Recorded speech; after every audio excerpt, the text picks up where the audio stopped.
Jeg tænkte bare, om du må have nogle konkrete eksempler på det.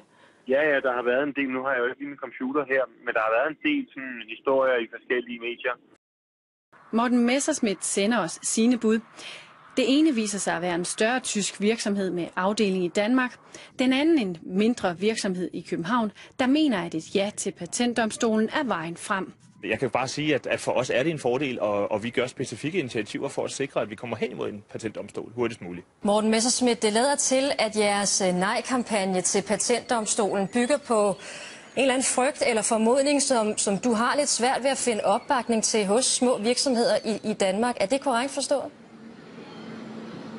Nej, det tror jeg sådan set ikke. Altså, nu er en anden påskedag måske ikke den mest velvalgte dag sådan at turnere rundt for at finde virksomheder på. Men Morten Messerschmidt, du har jo ikke været i stand til at kunne henvise os til en eneste dansk virksomhed eller opfinder, der deler din frygt i dag. Så er det ikke korrekt forstået, at jeres nej-kampagne bygger på en frygt, som du har lidt svært ved at finde opbakning til?